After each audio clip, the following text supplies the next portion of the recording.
Good evening students. आज हम study करेंगे some examples and practical use of equations of uniformly accelerated motion. First of all, let us understand about the free fall. When a body falls and falls only under the force of gravity, no other force act on the body, then the fall of body is called free fall. Yani if a body falls only under gravity, then the fall of body is called free fall. When a body is in free fall, then its acceleration is either plus g or minus g, and the value of acceleration may be plus minus 9.8 meter per second square. This is gravitational acceleration. So acceleration of body will be equal to plus minus gravitational acceleration, and also the distance covered by body is now written in terms of height. Yani s can be written as height. So I will take a equal to minus g if body is thrown upward, yani body is in the upward motion. अगर body ऊपर की तरफ फेंकी गई है, then a will be taken negative g. If body is coming downward, it is in the downward motion, then a will be taken as plus g. So this is all. Now equations of uniformly accelerated motion can be rewritten or can be modified in terms of free fall या in terms of motion under gravity. तो कैसे मैं लिखूंगा अगर motion under gravity है, तो कैसे equation of uniformly accelerated motion कही जाएगी? Why uniformly accelerated? बिकॉज जब हम फ्री फॉल की बात करते हैं तो थ्रू आउट ग्रेविटी का numerical value 9.8 metre per second square बना रहता है, मे बी प्लस जी और may be minus g, but it is uniform, it is constant. That's why free fall is also a motion under gravity या uniformly accelerated motion. तो यहां पर मैं इसके दो तरह से लिखता हूं, एक अपवर्ड मोशन के लिए इक्वेशंस, दूसरे डाउनवर्ड मोशन के लिए. हमने बताया था जब अपवर्ड मोशन होती तो a is replaced by minus g and s is replaced by h. Remaining quantity are the same. तो first equation of uniformly accelerated motion under free fall, v equal to u minus gt, h equals to ut minus half gt square, and third equation v square equals to u square minus 2gh. So these are the three equations under free fall. Now we will see downward motion.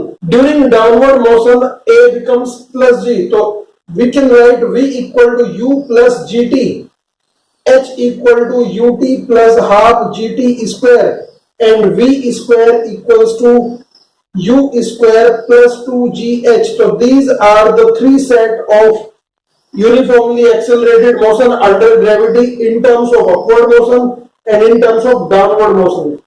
Let us take an example, a question we are going to take. A boy is standing on the ground, throws a ball vertically upward. एक बच्चे ने ऊपर एक ball को सीधे फेंक दिया with the speed of 49 metre पर सेकंड. जितनी स्पीड वो जनरेट कर सकता है, यानी अपनी मैक्सिमम स्पीड 49 मीटर पर सेकंड पर उसने फेंक दिया. कैलकुलेट, हमें क्या कैलकुलेट करना है? Number one, up to what height the ball rise, ball कितनी ऊंचाई तक गई होगी. Number two, how long the ball take to return, how long the ball take to return in the hands of boys, ये ball कितनी देर बाद बच्चे के हाथ में आ जाएगी. And number three, what is the velocity of ball when it returns to the boy, जब बॉल बच्चे के हाथ में आएगी तो उस टाइम इसकी वेलोसिटी कितनी होगी. तो इसका सॉल्यूशन हम देख लेते हैं. सबसे पहले हम जब जाते हैं तो हम देखते हैं गिवन क्या है आपके पास. सॉल्यूशन में सबसे पहले गिवन इक्वल्स टू हमारे पास यहां पर है u equal to 49 metre per second. दूसरा इसमें जो गिवन है मेरे पास, इसने कहा बॉल इज थ्रोन अपवर्ड, यानी a equal to minus 9.8 metre per second square. ऊपर की तरफ है, अपवर्ड मोशन है, तो यहां पर नेगेटिव में लूंगा. अब मैं यहां पर पहले पॉइंट की बात कर लेता हूं. Body will go up as long as its velocity is non zero. When body reaches its peak, its velocity becomes zero. So at the highest point, अगर बॉडी के हाईएस्ट पॉइंट की बात की जाए तो वहां उसकी velocity, final velocity v becomes 0। तो अब मुझे v पता है, u पता है, a पता है, और मुझे चाहिए फाइनल हाइट ये कितनी ऊंचाई तक गई थी। तो उसके लिए यूजिंग थर्ड इक्वेशन, तो फ्रॉम थर्ड इक्वेशन, और क्योंकि ये मोशन अंडर ग्रेविटी है तो इस थर्ड इक्वेशन को मैं लिखता हूं v square equal to u square minus 2gh। Putting values, v square तो 0 है मेरे पास, u स्क्वायर होगा 49 का स्क्वायर माइनस 2 इंटू 9.8 और इंटू h, और h can be written as 49 into 49 divided by 2 into 9.8, क्योंकि ये जब इधर आएगा प्लस का हो जाएगा, और ये 2 इंटू 9, अगर मैं इसको देखूं 7 से कटा 7 टाइम्स, और ये 14 7 या 1.4, और इससे अगर मैं देखता हूं तो ये कटेगा 0.2, यहां से 7 से 7 कट जाएगा, यानी आई कैन से 49 अपॉन 0.4, और ये वैल्यू मेरे पास आएगी 9 डिवाइडेड बाई 0.4 मीटर, और इसको मैं लिख सकता हूं 490 डिवाइडेड बाई 4, और आंसर कम्स 122.5 मीटर, यानी ये बॉडी 122.5 मीटर ऊपर तक जाएगी। नाउ क्वेश्चन नंबर 2, इसका जो सेकंड पार्ट है, ये इस मोशन में मुझे दो चीज स्टडी करनी है। यहां पर बॉय ने, ये बॉय था, ये पीक हाइट तक चला गया यानी अपेक्स साइड, तो यहां तक बॉडी अपवर्ड मोशन में थी, ऊपर से ये डाउनवर्ड मोशन में होगी। मैंने मान लिया अपवर्ड मोशन में टाइम लगा t1 और डाउनवर्ड मोशन में टाइम लगा t2, तो यहां पर मुझे निकालना है total time, t equal to हो जाएगा t1 प्लस t2। सबसे पहले टाइम ऑफ अपवर्ड मोशन,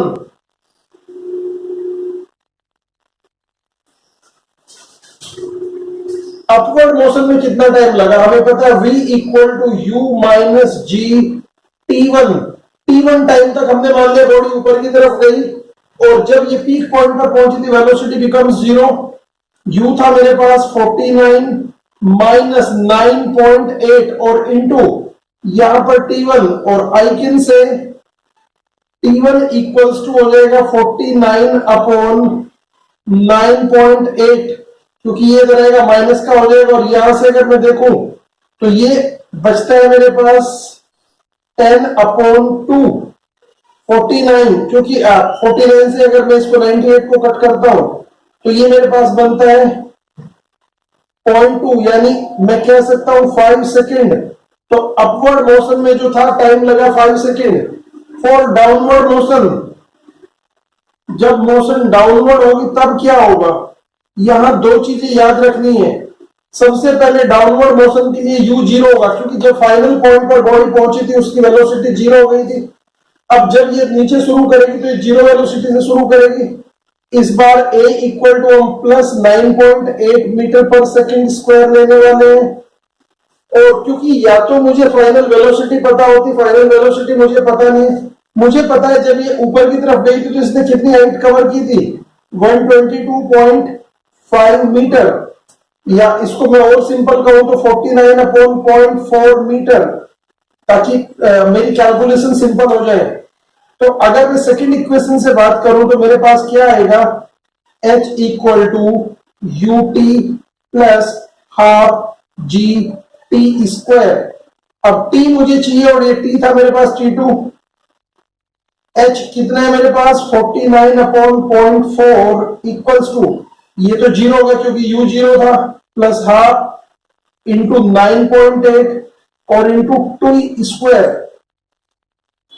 और यहां से अगर मैं इसको और ज्यादा बेटर करूं तो ये क्या आएगा मेरे पास 4.9 ऊपर आ जाएगा, और यहां पर मेरे पास बचेगा टी स्क्वायर। तो I can say 49 upon 0.4 equals to 4.9 t square, और यहां से ये देखो तो ये कट जाएगा मेरे पास 10 टाइम्स, और 0.4 से कट के आता है मेरे पास 25। तो I can say t square equal to, rather t2 square equals to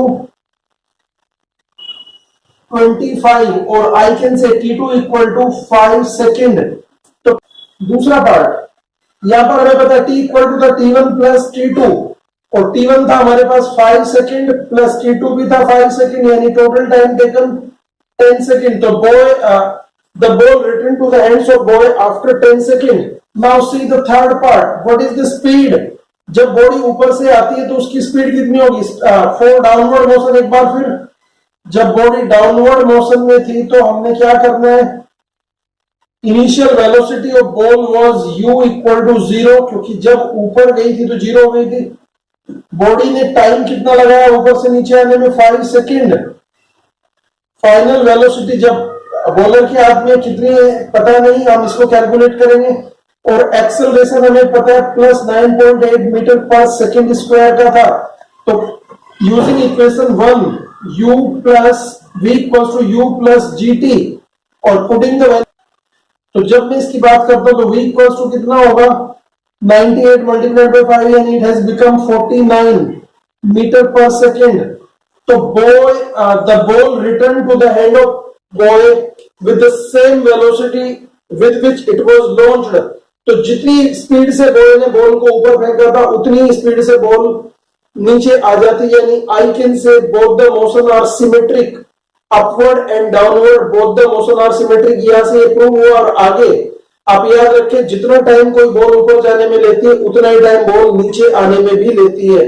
one more question, very good question I am going to take. ये कहता है on a foggy day two car drivers spot each other when they were just 80 metre apart. दो car driver एक दूसरे से बस 80 metre दूर थे, उन्होंने एक दूसरे को देखा ऑन ए टाइट लेन। लेन ऐसा था कि वहां पर दोनों कार आमने सामने थी, बच नहीं सकते थे। तो on a foggy day two car drivers spot each other when they are just 80 metre apart. They were driving at 72 km per hour and 54 km per hour respectively. Both of them simultaneously apply brakes. दोनों ने एक दूसरे को देखते तुरंत एक साथ break लगाए। Which retards both the cars at 5 metre per second square. दोनों कार का जो रिटार्डेशन स्पीड है वो 5 मीटर पर सेकेंड स्क्वायर का है। आपको बताना whether they avoid collision or not। तो सबसे पहले यहाँ पर मैं स्टडी कर रहा हूँ फॉर कार ए। जो चीजें मुझे दी गई है फॉर कार ए, मैंने दो कार ली, कार ए और कार बी। तो कार ए के लिए अगर मैं बात करूं तो इनिशियल स्पीड u कितना है? 72 kilometre per hour and in metre per second it has become 72 multiplied by I have told you 5/18। तो answer becomes u equal to 18 four जा 72 यानी 20 metre per second. The acceleration on car A equals to -5 meter per second square, because I have told you that both the car applied brakes. That's why the acceleration is negative now because it is stopping them, and both the car have to stop. यानी final velocity is going to be 0. तो हमें निकालना है distance covered by the first car before coming to rest. So distance covered by car A before coming to rest.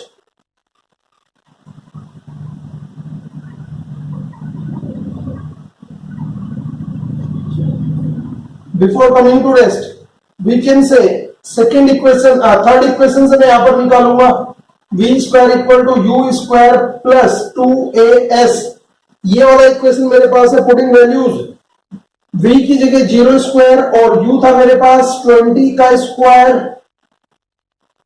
-2 है, क्योंकि this time acceleration is minus. तो I can से 2 into 5 और into s मुझे निकालना है। तो आई कैन से 400 बिकम्स इक्वल टू 10s, क्योंकि जब मैं इस तरफ लाऊंगा प्लस हो जाएगा। और I can say s equal to 40 metre. तो कार ए को रुकने में 40 मीटर लग जाते हैं, ब्रेक लगते कार रुकना शुरू करती है और 40 मीटर पे जाकर रुकती है। तो stopping distance of car A. For car B, अगर मैं कार बी की बात करूं, सेकंड कार की बात करूं, तो उसकी इनिशियल स्पीड u कितना था? 54 किलोमीटर पर आवर। और आई कैन से 54 मल्टीप्लाइड बाय 5/18 18 से ये कटेगा 3 टाइम्स, यानी बिकम्स 15 मीटर पर सेकेंड। तो कार बी की जो इनिशियल स्पीड है 15 मीटर पर सेकेंड है। Acceleration on car B is also same -5 metre per second square, और इसकी भी फाइनल स्पीड 0 होगी, क्योंकि जब इसको रुकना है तो ये रुकेगी, 0 होगी। तो distance covered by car B before coming to rest.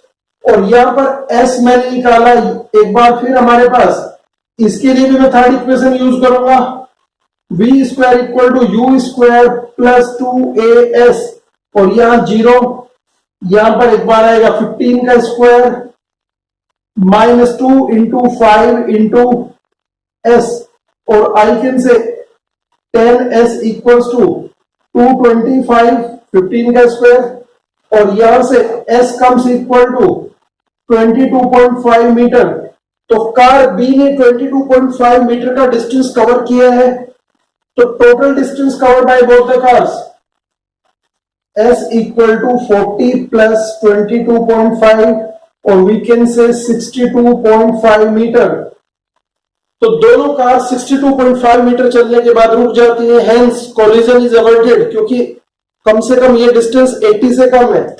Since 62.5 is less than 80, so collision is avoided, collision नहीं होगा, दोनों में टक्कर नहीं होगी। Now we move on to one more important topic, that is distance covered by a body in nth second. Distance covered in 5 second and distance covered in 5th second both are different. So distance covered in nth second is defined as the distance covered in n seconds minus the distance covered in n minus 1 second. Suppose करें एक body 5 second तक चलती है, 5 second में उसने body ने जो distance cover किया that we have calculated using second equation of motion. इसके बाद बॉडी ने 4 सेकंड का इक्वेशन में जो डिस्टेंस कवर किया वो भी हम कैलकुलेट कर लेंगे। अगर डिस्टेंस कवर इन 4 सेकंड को मैं माइनस कर दूं डिस्टेंस कवर्ड इन 5 सेकंड्स, तो जो मेरे पास आएगा that will be distance covered in 5th second only. तो similarly we can say distance covered by a body in nth second is given by s nth equal to sn minus sn minus 1, यानी nवें second में चली गई distance equal to होगी n second में चली गई distance minus n minus 1 second में चली गई distance. We know from second equation s equal to ut plus half at square. अगर टाइम t को मैं n मान लेता हूं और यहां पर इसको रिप्रेजेंट करता हूं, थोड़ा अलग कर लेता हूं, तो एस एन एन, अगर जब time t equal to n था तो s n equal to u n plus half n square. जब मैंने टाइम टी को एस एन माइनस 1 माना तो मैं लिखूंगा s n minus 1 equal to u n, t की जगह n minus 1 plus half a n minus 1 का होल स्क्वायर, और I can say s n minus 1 equal to u n minus u plus half a एक तरफ, और ये whole square complete होगा n square plus 1 minus 2n। Putting solving of n minus S n minus 1 equal to u n minus u plus half a n square plus half a और minus a n, या I can better write half into 2an। ये मेरे पास equation 1 था, ये आया equation number 2, यानी 1 minus 2 कर दूं तो मेरे पास आएगा s n minus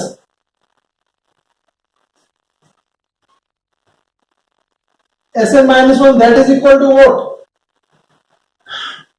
you n plus half a n square minus, ये जो टर्म यहां प्लस थे वो माइनस हो जाएंगे, यानी यू एन माइनस माइनस ये प्लस हो जाएगा u, और minus half a n square minus half a और प्लस, यानी प्लस ए एन, 2 से मैंने 2 कैंसिल कर दिया था,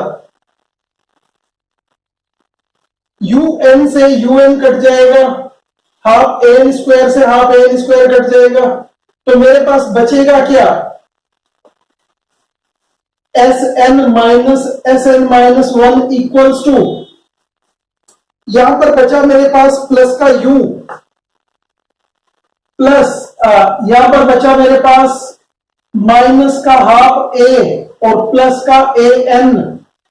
अब अगर मैं इसमें से u एक तरफ रखूं और यहां से हाफ a कॉमन निकाल लूं तो व्हाट कम्स, ये एस एन और एस एन माइनस वन था मेरे पास, एस एन इक्वेशन यहां पर हमने देख लिया था, that is equal to u plus half a मैंने कॉमन निकाल लिया है, तो हाफ ए जब कॉमन निकलेगा प्लस का तो यहां पर बचेगा माइनस वन और यहां पर बचेगा 2n, क्योंकि इसमें नहीं था तो ऊपर नीचे 2/2 की मल्टीप्लाई हो जाएगी और मैं कह सकता हूं s n equals to u plus half a into 2n minus one.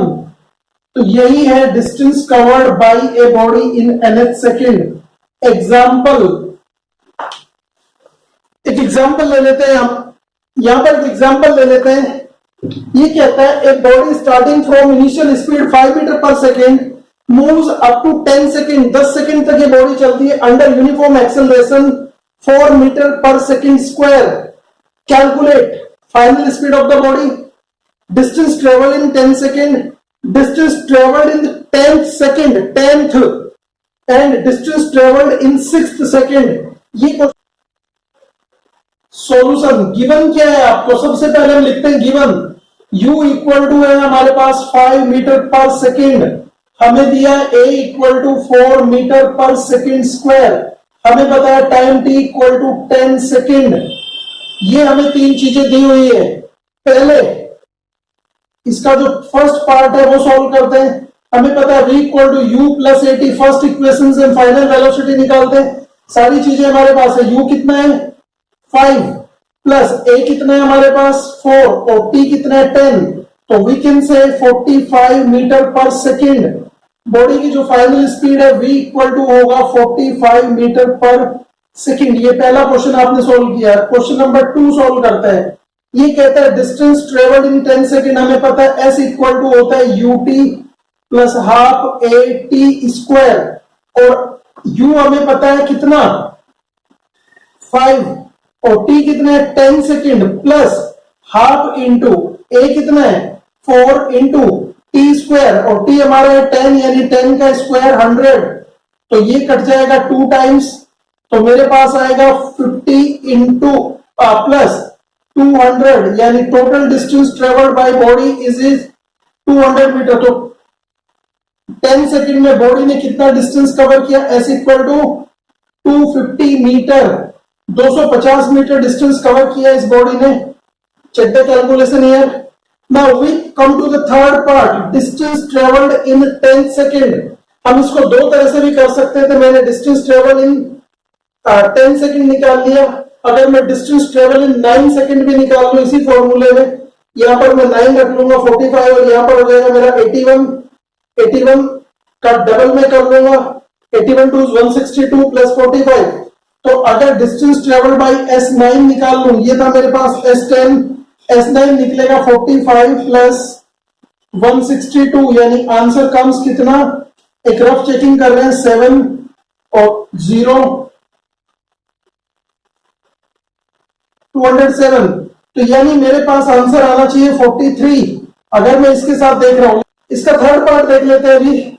By formula क्या आएगा, हमें पता एस एनथ इक्वल्स टू होता है u plus half a 2n minus 1, और सारी चीजें मेरे पास है s, यहां पर 5 है, u हाफ इंटू a 4 था और ये 2 इंटू 10 माइनस 1, क्योंकि n इक्वल टू मैंने लिया था 10, और ये क्या आएगा मेरे पास 5 प्लस ये कट जाएगा 2 टाइम्स, 2 इंटू 20 माइनस 1 19 और 19 टू जा 38 5 43, तो 5 प्लस 38 आंसर कम्स 43 मीटर। वही जो मैंने अभी बताया था, तो एस 10 इक्वल टू कितना आया मेरे पास 43 मीटर। ये आपको पता है distance travelled bye nth second का जो 6 सेकेंड वाला फोर्थ पार्ट है, that you will do yourself. एक और एग्जांपल मैं आपको होमवर्क के लिए दे रहा हूं, example 3.6, Galileo's law of odd numbers that you have to do yourself, that is totally based upon the distance traveled by nth second. So this is all about the equations of uniformly accelerated motion and their application. Thank you, and thank you for watching. Have a good day.